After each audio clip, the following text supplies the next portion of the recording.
संस्थापकाय च धर्मस्य सर्वधर्म स्वरूपिणे अवतार वरिष्ठाय रामकृष्णाय ते नमः। শ্রী শ্রী রামকৃষ্ণ লীলা প্রসঙ্গ। প্রথম ভাগ, পূর্বকথা ও বাল্যজীবন, সাধকভাব ও গুরুভাব পূর্বার্ধ। পূজনীয় স্বামী শারদানন্দজি মহারাজের রচনা। পৃষ্ঠা সংখ্যা 130। জটাধারী ও বাৎসল্য ভাব সাধন। জটাধারীর সহিত ঠাকুরের ঘনিষ্ঠ সম্বন্ধ। রামলালা সেবায় নিযুক্ত জটাধারী যে বাল রামচন্দ্রের ভাবঘন মূর্তির সদা সর্বদা দর্শন লাভ করেন, একথা তিনি কাহারও নিকট প্রকাশ করেন নাই। লোকে দেখিত তিনি একটি ধাতুময় বাল বিগ্রহের সেবা অপূর্ব নিষ্ঠার সহিত সর্বক্ষণ সম্পাদন করিয়া থাকেন, এই পর্যন্ত। ভাবরাজ্যের অদ্বিতীয় অধীশ্বর ঠাকুরের দৃষ্টি কিন্তু তাহার সহিত প্রথম সাক্ষাতের স্থূল যবনিকার অন্তরাল ভেদ করিয়া অন্তরের গূঢ় রহস্য অবধারণ করিয়াছিল। ওই জন্য প্রথম দর্শনেই তিনি জটাধারীর প্রতি শ্রদ্ধাসম্পন্ন হইয়া উঠিয়াছিলেন এবং প্রয়োজনীয় দ্রব্য সকল সাল্লাদে প্রদানপূর্বক তাহার নিকটে প্রতিদিন বহুক্ষণ অবস্থান করিয়া তাহার সেবা ভক্তিভরে নিরীক্ষণ করিয়াছিলেন। জটাধারী শ্রীরামচন্দ্রের যে ভাবঘন দিব্যমূর্তির দর্শন সর্বক্ষণ পাইতেন, সেই মূর্তির দর্শন পাইয়াছিলেন বলিয়াই যে ঠাকুর এখন ঐরূপ করিয়াছিলেন, এ কথা আমরা অন্যত্র বলিয়াছি। গুরুভাব উত্তরার্ধ, দ্বিতীয় অধ্যায়। ঐরূপে জটাধারীর সহিত ঠাকুরের সম্বন্ধ ক্রমে বিশেষ শ্রদ্ধাপূর্ণ ঘনিষ্ঠ ভাব ধারণ করিয়াছিল। স্ত্রীভাবের উদয়ে ঠাকুরের বাৎসল্য ভাব সাধনে প্রবৃত্ত হওয়া। আমরা ইতঃপূর্বে বলিয়াছি, ঠাকুর এই সময়ে আপনাকে রমণীক জ্ঞানে তন্ময় হইয়া অনেক কাল অবস্থান করিতেছিলেন। হৃদয়ের প্রবল প্রেরণায় শ্রী শ্রী জগদম্বার নিত্যসঙ্গিনী জ্ঞানে অনেক সময় স্ত্রী বেশ ধারণ করিয়া থাকা, পুষ্পহারাদি রচনা করিয়া তাহার বেশভূষা করিয়া দেওয়া, গ্রীষ্মোপনয়নের জন্য বহুক্ষণ ধরিয়া তাহাকে চামর ব্যজন করা, মথুরকে বলিয়া নূতন নূতন অলঙ্কার নির্মাণ করাইয়া তাহাকে পরাইয়া দেওয়া এবং তাহার পরিতৃপ্তির জন্য তাহাকে নৃত্য গীত আদি শ্রবণ করানো প্রভৃতি কার্যে তিনি এই সময়ে অনেক কাল অতিবাহিত করিতেছিলেন। জটাধারীর সহিত আলাপে শ্রীরামচন্দ্রের প্রতি ভক্তিপ্রীতি পুনরুদ্দীপিত হইয়া তিনি এখন তাহার ভাবঘন শৈশব অবস্থার মূর্তির দর্শন লাভ করিলেন এবং প্রকৃতিভাবের প্রাবল্যে তাহার হৃদয় বাৎসল্য রসে পূর্ণ হইল। মাতা শিশুপুত্রকে দেখিয়া যে অপূর্ব প্রীতি ও প্রেমাকর্ষণ অনুভব করিয়া থাকেন, তিনি এখন ওই শিশুমূর্তির প্রতি সেইরূপ আকর্ষণ অনুভব করিতে লাগিলেন। ওই প্রেমাকর্ষণই তাহাকে এখন জটাধারীর বাল বিগ্রহের পার্শ্বে বসাইয়া কি রূপে কোথা দিয়া সময় অতীত হইতেছে তাহা জানিতে দিত না। তাহার নিজ মুখে শ্রবণ করিয়াছি, ওই উজ্জ্বল দেবশিশু মধুময় বাল চেষ্টায় ভুলাইয়া তাহাকে সর্বক্ষণ নিজ সকাশে ধরিয়া রাখিতে নিত্য প্রয়াস পাইত। তাহার অদর্শনে ব্যাকুল হইয়া পথ নিরীক্ষণ করিত এবং নিষেধ না শুনিয়া তাহার সহিত যথাতথা গমনে উদ্যত হইত। কোনো ভাবের উদয় হইলে উহার চরম উপলব্ধি করিবার জন্য তাহার চেষ্টা ঐরূপ করা কর্তব্য কি না। ঠাকুরের উদ্যমশীল মন কখনো কোনো কার্যের অর্ধেক নিষ্পন্ন করিয়া ক্ষান্ত থাকিতে পারিত না। স্থূল ও কর্মক্ষেত্রে প্রকাশিত তাহার ঐরূপ স্বভাব সূক্ষ্ম ভাবরাজ্যের বিষয় সকলের অধিকারেও পরিদৃষ্ট হইত। দেখা যাইত স্বাভাবিক প্রেরণায় ভাব বিশেষ তাহার হৃদয় পূর্ণ করিলে তিনি উহার চরম সীমা পর্যন্ত উপলব্ধি না করিয়া নিশ্চিন্ত হইতে পারিতেন না। তাহার ঐরূপ স্বভাবের অনুশীলন করিয়া কোনো কোনো পাঠক হয়তো ভাবিয়া বসিবেন, কিন্তু উহা কি ভালো? যখন যে ভাব অন্তরে উদয় হইবে তখনই তাহার হস্তে ক্রীড়া পুত্তলী স্বরূপ হইয়া তাহার পশ্চাতে ধাবিত হইলে মানবের কখনো কি কল্যাণ হইতে পারে? দুর্বল মানবের অন্তরে সু ও কু সকল প্রকার ভাবই যখন অনুক্ষণ উদয় হইতেছে, তখন ঠাকুরের ওই প্রকার স্বভাব তাহাকে কখনো বিপদগামী না করিলেও সাধারণের অনুকরণীয় হইতে পারে না। কেবলমাত্র সুভাব সকলই অন্তরে উদিত হইবে। আপনার প্রতি এতদূর বিশ্বাস স্থাপন করা মানবের কখনোই কর্তব্য নহে। অতএব সংযমরূপ রশ্মি দ্বারা ভাবরূপ অশ্ব সকলকে সর্বদা নিয়ত রাখাই মানবের লক্ষ্য হওয়া কর্তব্য। ঠাকুরের ন্যায় নির্ভরশীল সাধকের ভাব সংযমের আবশ্যকতা নাই।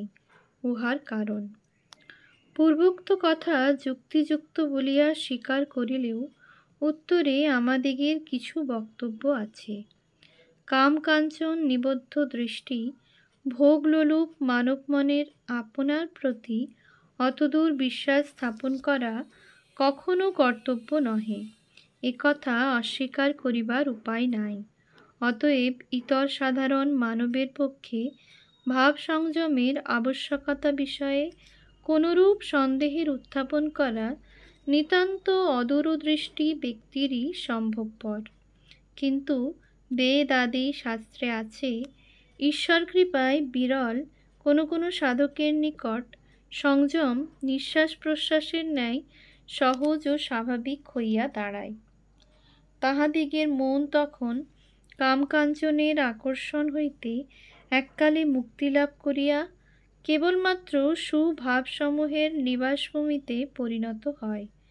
ঠাকুর বলিতেন, শ্রী শ্রী জগদম্বার প্রতি সম্পূর্ণ নির্ভরশীল ঐরূপ মানবের মনে তখন তাহার কৃপায় কোনো কুভাব মস্তকোত্তোলনপূর্বক প্রভুত্ব স্থাপন করিতে সক্ষম হয় না।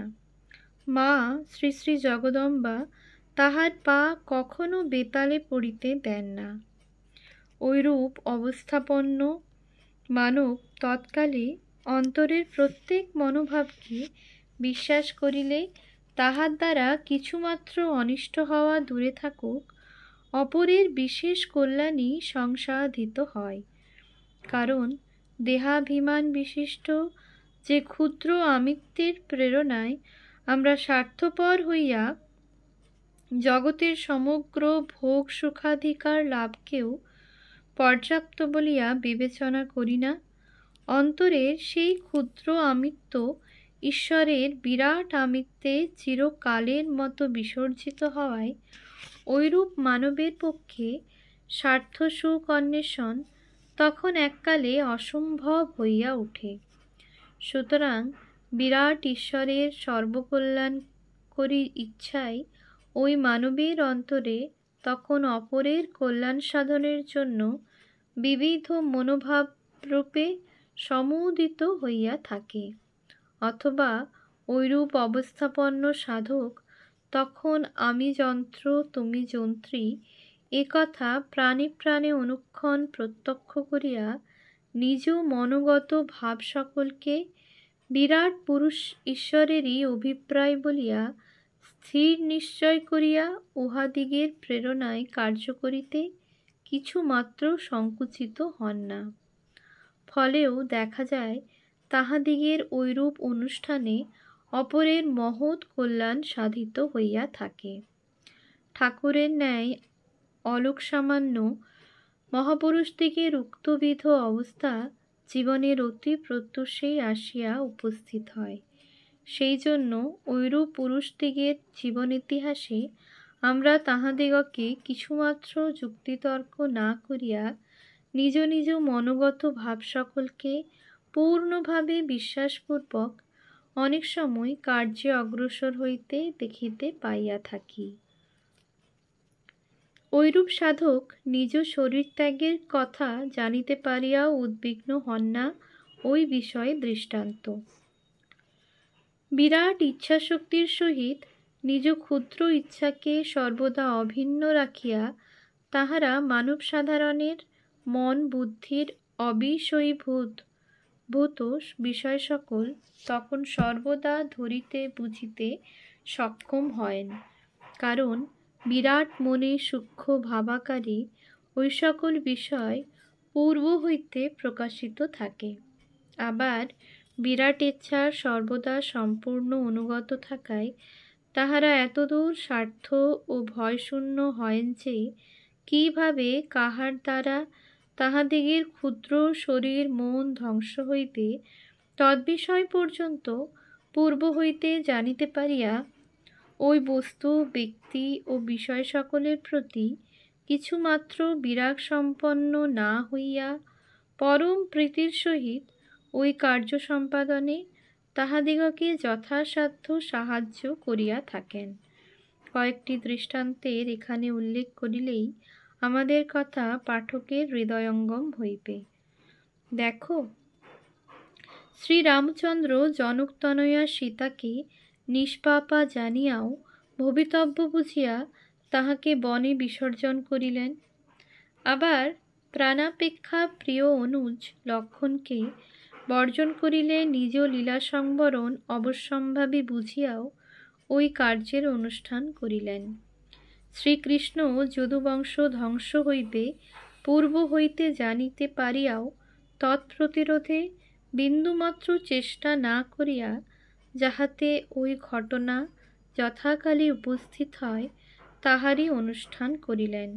অথবা ব্যাধ হস্তে আপনার নিধন জানিয়াও ওই কাল উপস্থিত হইলে বৃক্ষ পত্রান্তরালে সর্বশরীর লুক্কায়িত রাখিয়া নিজ আরক্তিম চরণযুগল এমনভাবে ধারণ করিয়া রহিলেন যাহাতে ব্যাধ উহা দেখিবা মাত্র পক্ষীভ্রমে শানিত স্বর নিক্ষেপ করিল। তখন নিজ ভ্রমের জন্য অনুতপ্ত ব্যাধকে আশীর্বাদ ও সান্ত্বনা প্রদানপূর্বক তিনি যোগাবলম্বনে শরীর রক্ষা করিলেন।